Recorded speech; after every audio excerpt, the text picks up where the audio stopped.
Hi there, and welcome back to the Personal Brand Business Show. My name is Bob Gentle, and every week I speak to incredible people who share their secrets to building, marketing, and monetizing their expertise and intentionally growing a unique personal brand and the mindset, most importantly, that you need for that to grow and thrive.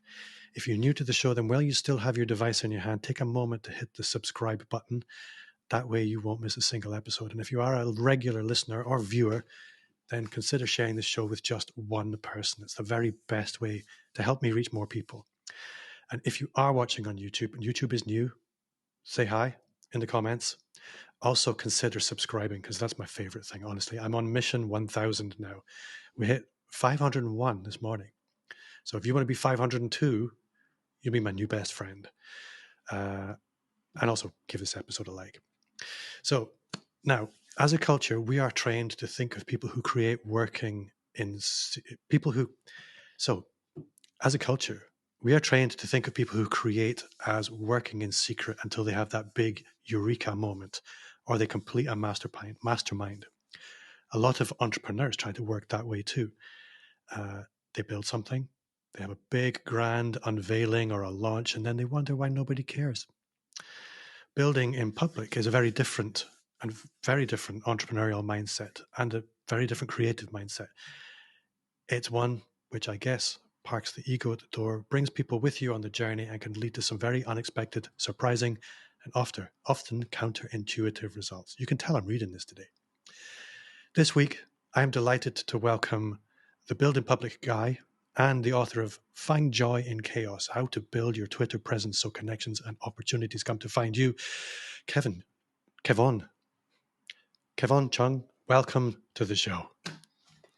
Hey, Bob. Thank you so much for the warm welcome. I am super excited to chat with you. So let's do this.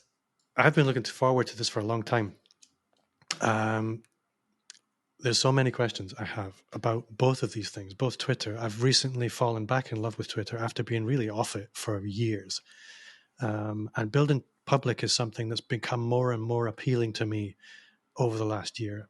I find myself drawn to create, but I do wonder a lot of the time that what is created is often not what's wanted.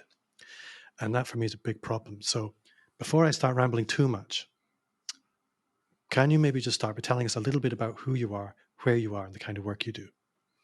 Yeah, sure, Bob. This is a tough question, but long story short, I have always been a startup person for my whole career. And I've done different things in the past, like running a SaaS company, helping a founder run a kids coding school. My first job was a software engineer as well. So I have a bit of everything under my belt. But the life-changing moment that really got me here to what you're seeing today or what the audience will see later on is that about 2 years ago, so end of 2020, I decided to leave the SaaS company I was running. And at that moment, I was looking at who I am as a new father at that time too. And I was like, oh my God, the only thing I had was a LinkedIn resume, a LinkedIn profile. And I was a little upset because I really work really hard next to the founders. And how come I got to this point? So at that moment, I decided, I need to do something under my name and see where that goes. And I started writing online. And, the rest is history. It has been 25 months, 2 years now. And I have no regrets, It has been such a rewarding journey. I met so many amazing people and I can live the life I want because I spend so much time with my family too. So that's a quick story in summary. So for the listener who's completely new to the whole idea of building public, and I'm fairly new to it, if I'm honest, so you can treat me as that same person. What is the basic principle of building public that makes it distinctly different from the traditional way of producing products, creating content, anything really? I like to use this example like a restaurant. Like usually when you walk into a restaurant, you don't see the kitchen, right? You order and then they serve you the dish, and then whether it looks good or tastes good, you only know it later on. But building in public is more like a restaurant with an open kitchen. So the moment you walk in, you're like, "Oh, this looks good." The chefs are preparing the ingredients, cutting things up, and cooking maybe the steak or the fish. So it is about really opening up, what people say, the garage or the open kitchen for people to see. But actually, this is just one part of building in public. Most people only know this part, by the way. And the second part, which is part of my role to tell people about, is that, hey, these chefs in the open kitchen, they don't just stay in the kitchen.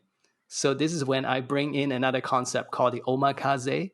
So if you're familiar with the Japanese culture, you would know that at the sushi bar, there's this thing called omakase where the chef prepare and where the chef prepare the ingredients in front of you, but they don't just do the food for you. They chat with you, they talk to you, they explain the fish, they explain the culture. This is what building in public is involving the people in the journey. So I think earlier in the show, you mentioned about, not building in the dark, getting feedback, building the right things. I think when you have this open kitchen concept, you are able to serve the right dishes for people because they're telling you what they like all along. So one of the difficulties that I assume is an instinctive reaction to the idea of building public is, what happens if you're not very good at it? And I think here's the thing: if you want to be great at something, you have to pass through this valley of sucking. And for a lot of people, their ego can't handle being seen to suck. But sucking is relative, I guess. So how do you help people through this, all the mindset issues that must come up when they start thinking about showing their workings, so to speak? You know, because I've taught so many students and coached people one on one so far, I realized the biggest fear or biggest obstacle that people have is that they feel like they're doing this all by themselves. Like a lot of people would put a tweet on Twitter and feel like, how come no one is liking my tweet? How come no one is listening to me? So essentially, it's not really about the content. It's not even about that advice or wisdom that you put out. Everyone just wants some kind of listener. It doesn't even need to be your potential audience or customer. It just has to be someone.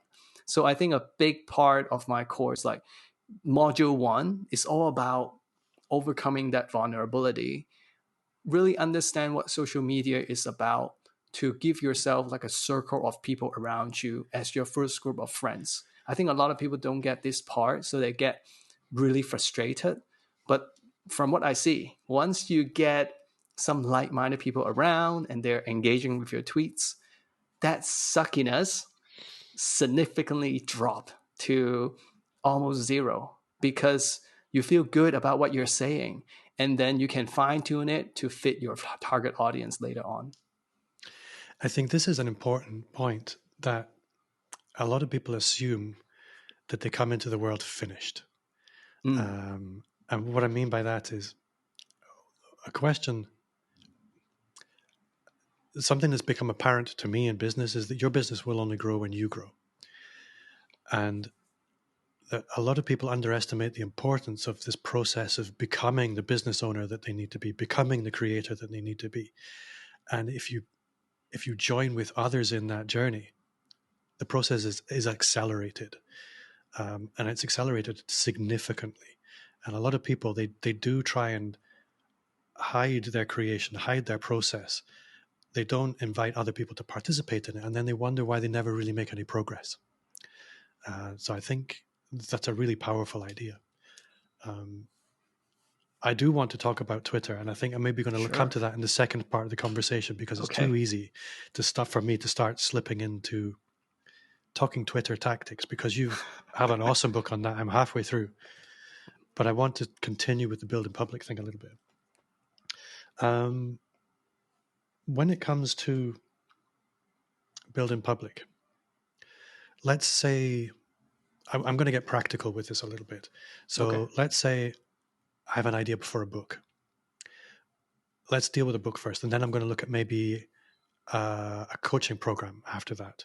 So I have an idea for a book. I don't know if this is a good idea. I don't know if people want this book. How would you approach the initial? What would that roadmap look like for somebody who had embraced build in public? Yeah, I can actually talk about the process of how I wrote Find Joy in Chaos because, I've been creating content, I have some followers. And for my first book, I didn't really know how to angle it, like what would make a good book. So I actually follow Rob Fitzpatrick's Write Useful Books framework. That was a really, really good book. So anyone writing a book should check that out. And basically, I just kind of list out the table of contents. And the way I write table of content is like not trying to clickbait people in, but I just make every chapter descriptive so people understand what they're getting. So my first task is I observe what's around me and I come up with the table of contents. And you know what I did back then? It was, I think, September 2021. So about 1 year into my journey building this business, I look around me and I found 10 people who I think they could be potential readers. I think they're the right fit. And I asked them, hey, would you have 60 minutes for me where we just get on Zoom? We just read the table of contents together. And all you need to do is to give me some facial expression and tell me whether this excites you or this bores you to death. And I did 10 of them in 2 days. And you know what? After that 2 days, I pretty much rewrote the table of contents. And this is part of building in public, even though I'm not shouting on social media. But as you can tell, I'm scouting people on social media and I'm posting the calendar so that the people watching me are like, ooh, Kevon is serious about this. Kevon is not someone who just, stay overnight. No, Kevon is not someone who just pull two all-nighters to finish a book, but he actually cares about the content that he scheduled 10 calls to do the first step. So that was my first step. And then we can talk about second step as well. But I first want to see if you have any questions about the first step. Not questions so much as observations. I think what you've done already is you've got collaborators, you've got co-creators already in the very first step. So that I think is an important point to emphasize. You write the table of contents, they rewrite the table of contents. Yeah, and I can tell you that these people get invested in the book, and when I launch it, they are the biggest fans. I would just give it to them for free, but they would help me share it with their circle. Yeah. So what's step two? Okay, so I told you pretty much rewrote the table of contents, right? And then this time I'm like, okay, I'm a little more confident about what it is going into the book. So I decided to write the first draft. But at the same time, I know I need to start building the wait list. So I have a landing page and I tell people if you want to be a beta reader, please put in your email. So the process of writing a book is long. So I want to, capture the people who are interested because they will forget and I need to update them. So step two is, writing out the drafts. And then when I feel ready, I blast out to the email list for the book. And I ask, hey, do I have and I say, hey, who is free for the next 2 weeks? If you're free, reply and tell me because I want to share the draft to you. And all you need to do is read it and use this platform to give me some comments at specific locations. So I still remember 40 people raised their hand. It was crazy. Like people just love to help. If you're genuine and if you're serious about what you do, people love to help. And 40 people raised their hand and I was like, no, there's no way I can get feedback from 40 people. So I said, I'm going to get my daughter, who was 1 year old, to do a lottery, pick out names from a box. And we picked 12 readers. So that was the first round of beta reading. And these 12 people went in. As you know, probably maybe 8 people actually read it. And then 6 people gave really good feedback. So that was the group that shaped the book. And guess what? Because I was a first time author, I rewrite the whole book again and then did another round of beta reading with another 12 people. So that was a long process, as you can tell. I think knowing a lot of authors, they don't typically approach the production process like that. It is much more closed. Yeah. But they equally end up doing a lot of rewriting. But it's based on the feedback of an editor or a couple of editors. It's not based on the feedback of an actual audience of people who are really into what you do. And when I read the book now, it does kind of reflect it's very much your book, but you can tell it's been through a process to get to where it is. It's not. It doesn't come across like it was written in a day. That's for sure. Thank you. Thank you for noticing that. So, is where does the build in public move from there? Okay, so from what I just described, that was pretty much the book writing process.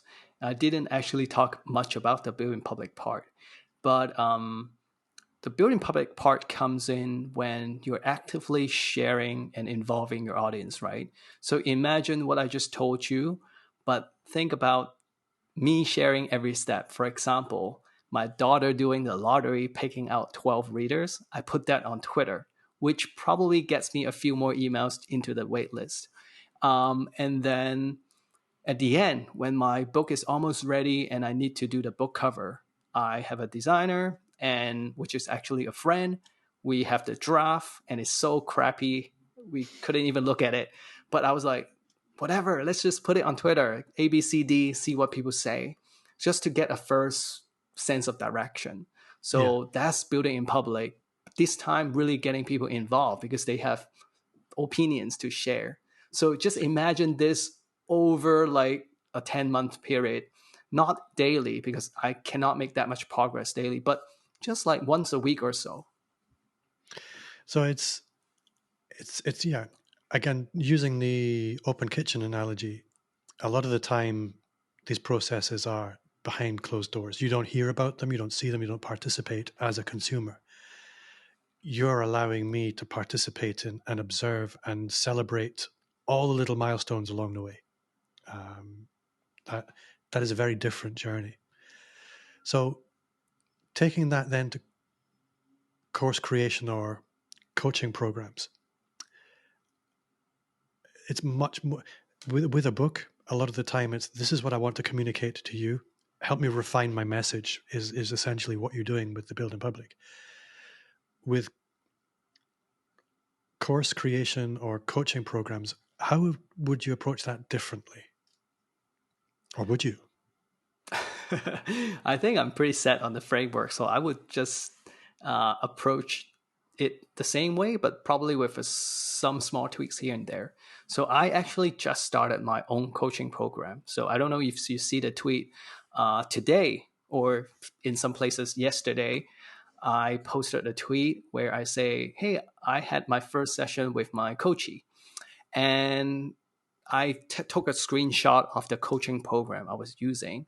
And, it is not really getting feedback from people to shape the coaching program, but I am sharing these like little snippets so that people know, ooh, I didn't know Kevon do coaching, but now I do because it's that one little screenshot that hints that I can perhaps join the coaching program. So this is the kind of updates that I plan to do more. In terms of shaping the program, I don't know. This coaching program is probably a bit harder because it served a smaller group of audience, and I probably want to prioritize their feedback over the public feedback. Um, so you raise a good point. Like probably book is easiest to get public feedback. Course is still easy because as a video course everyone can do it. Coaching is probably the hardest.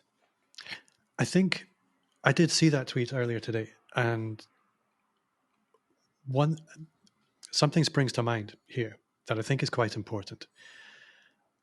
I remember a coach, quite a big name, about 6 months ago, telling the world he had this spectacular launch. And then, very discreetly on Instagram stories, he posted a picture of his coaching session, and I thought, there are 5 people there. This was his spectacular launch. 5 people. I think what the build in public demands is integrity. That you, if you want to present yourself as one thing and then build in public, it ain't going to happen. You have to be honest with yourself. You have to be honest with the world. But what's exciting, and you see this with the people who really embrace it, is the world rises up to meet you. Your honesty is reciprocated. You attract very different people to your business. You attract people to your business who are attracted because they actually love you, they love the product, and not the pitch, not the launch process, not the tricks that marketers often use. It is a slow journey. It is potentially a slower journey, but I think it's one that's much more robust and leads to a much more longevity, I think. Yeah, Bob, I totally agree with you. I think the key word in that tweet that gives you this feeling is probably when I say I just started my program and this is my first client. I think a lot of people would be afraid to say that because then they feel like, oh, the program is so new, no one's going to sign up and pay you thousands of dollars. But for me, I don't know how, but I don't want to be an overnight success. I feel like if you launch a course with, I don't know, thousands or $50,000 in revenue, it is very hard to replicate that. But my theory is that I go slow but steady, and the reputation, the goodwill is there, then it will be steady. No one can destroy me, which I'm seeing right now. I'm 2 years in, and it is going uptrend. Yeah. So let's talk about Twitter for a little bit. One of the things that's, I don't know, Elon Musk is apparently destroying Twitter, but I'm having more fun on Twitter than I've ever had. And I have a whole list of questions here. Go back 5 years ago, everyone was really focused on big Twitter followings.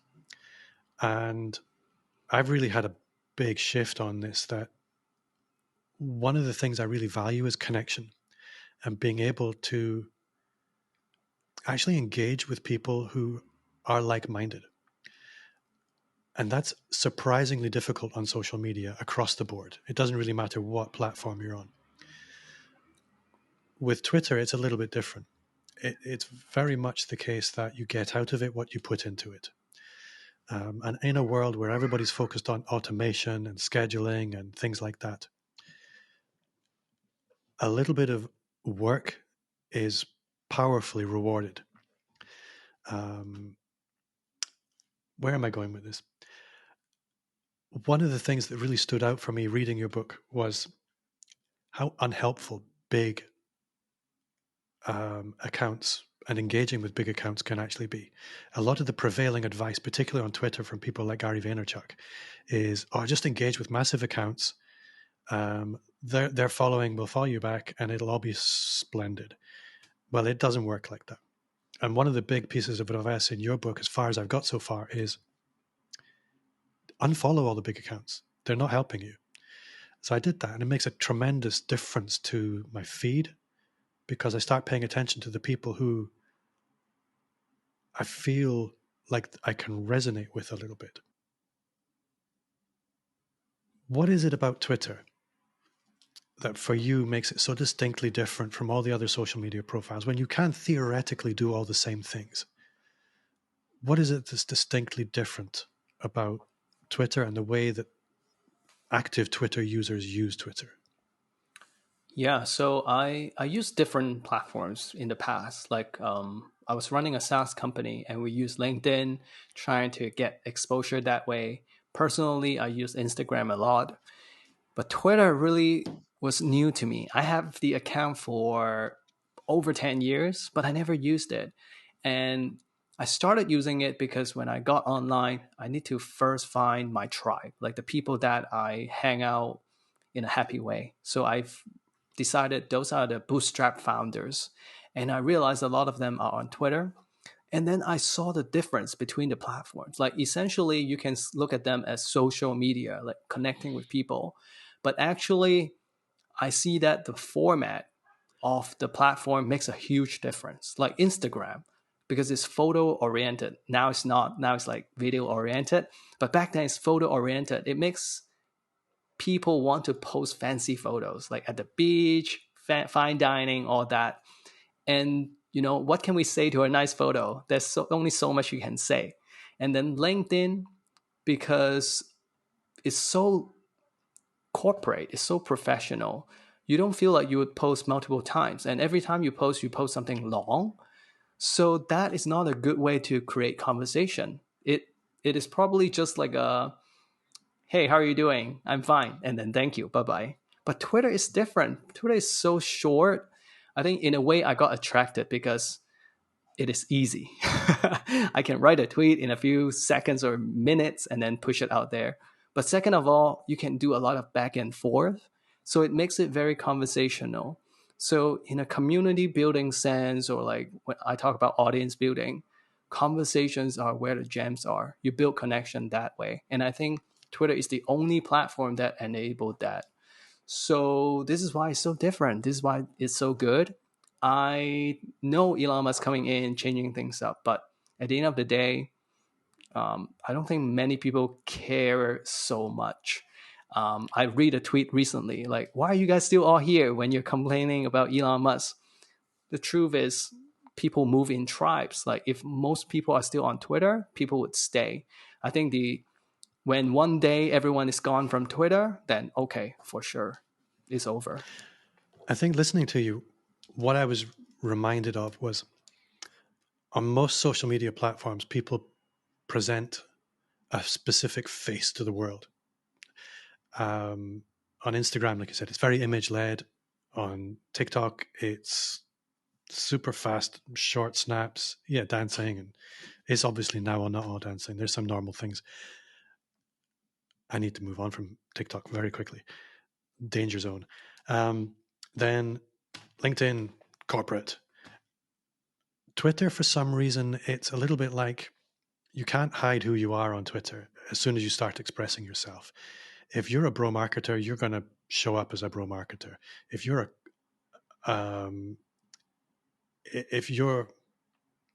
super conservative, that's going to show up. If you're liberal, that's going to show up. If you're enthusiastic and positive, that's going to come across. If you're a negative moaner, you can't hide that. Your personality, if you're expressing yourself on Twitter on a regular basis, it can't help but show up. And that, for me, is the important thing. And it comes to what you were saying there. There's tribes form on Twitter, and it's your vibe that essentially drives that tribe. And if you do show up on Twitter, it seems to be like people tend to coalesce around a vibe, not necessarily around an idea. And that's, I guess, why I'm attracted to how you come across on Twitter and a whole bunch of other people. And it does start to feel like a little bit of a community, even though everybody has their own solo accounts. And what's interesting alongside that is a lot of the time you won't know if this account belongs to a billionaire or somebody who's just on day one. It actually doesn't matter, because when you meet somebody that you know and you meet somebody that you kind of like, you just kind of like them. What you earn, what they earn, it doesn't matter. And I really love that. It's very, what's the word? Egalitarian would be the word. Yeah, that one surprised me as well, because I work with people who are quite successful in their career, and then before they join a course, when I look at them, they're like, they really don't know what to share on Twitter. Is I thought it would be easy to just grab something from your day to day, from how you run your business, and share it. But I guess the muscle is very different. Like, you, first of all, need a system to write down those ideas, and then you need to write, and then you need to engage with people, which a lot of people don't want to spend the time on that. So it's a whole new ball game, but that's why it's so fun as well.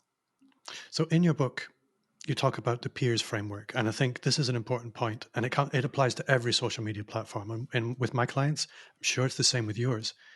The first barrier is I don't know what to say. It's basic writer's block. It's the blank sheet of paper. It's the blank canvas. Nobody likes a blank canvas. So tell me a little bit about the peers framework and how this can break down and move past the blank canvas. I think the key thing about the peers framework is that you want to align your online identity as much as possible with your real life identity.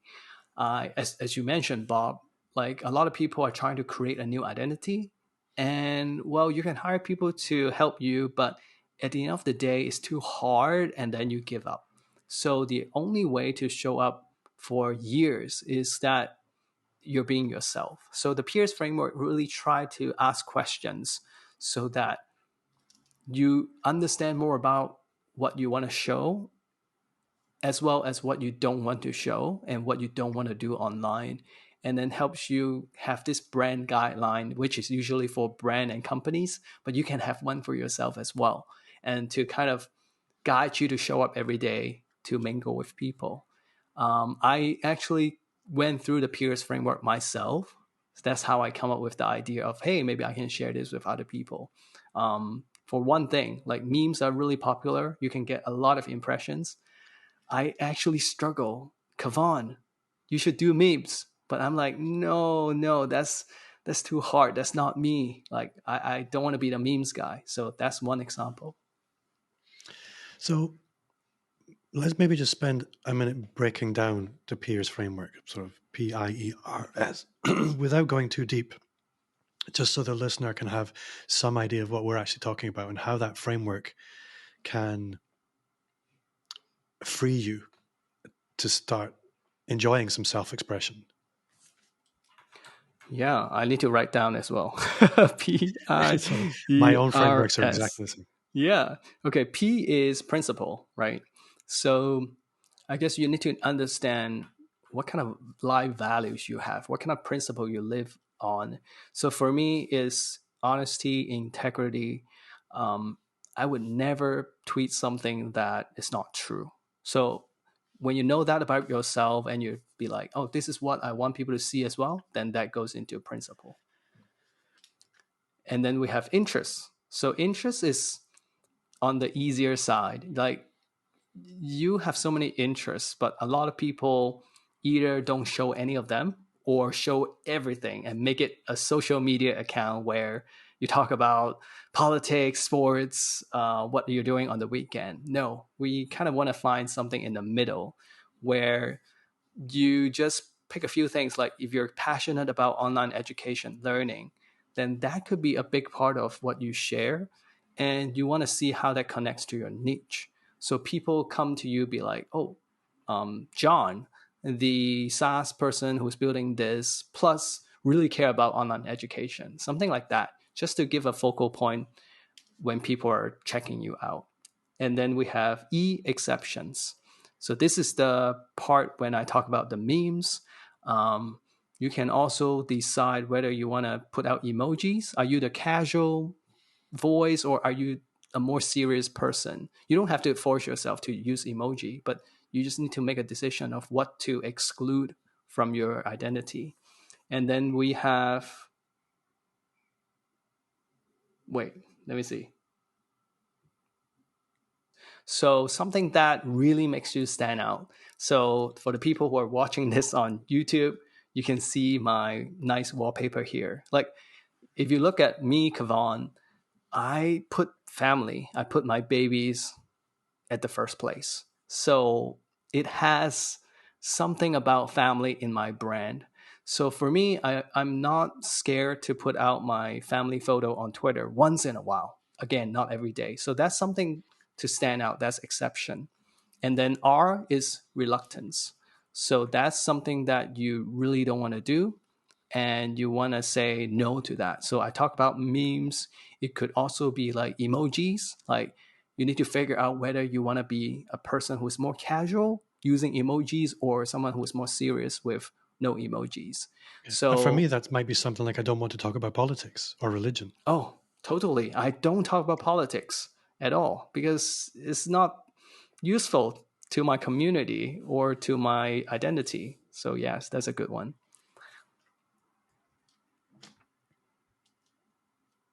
Sorry, I didn't. I interrupted you. Carry on. I'm just checking the last one. Okay. And then the last part of peers is obviously the S. S is strength. So you really want to understand what you're good at. Like, I think someone put out a tweet yesterday.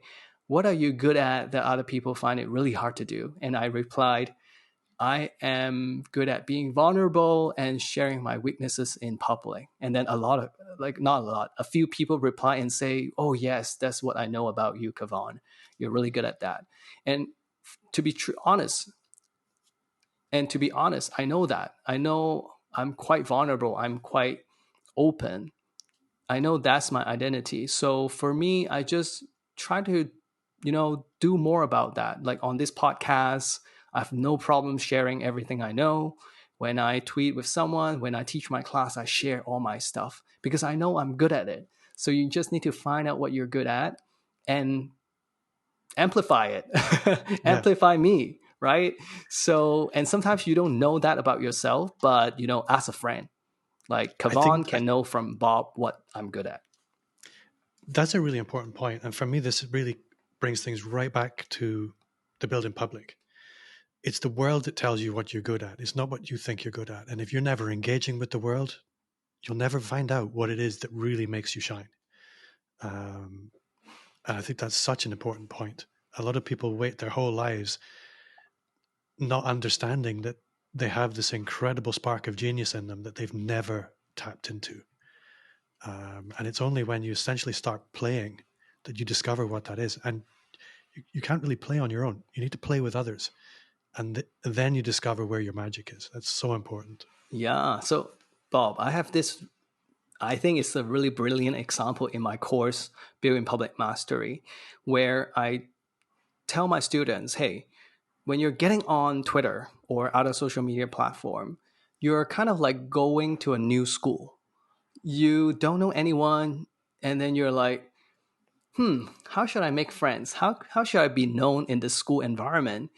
And the worst thing that people are doing right now is that you're tweeting, you're telling people that you're the expert of blah, blah, blah.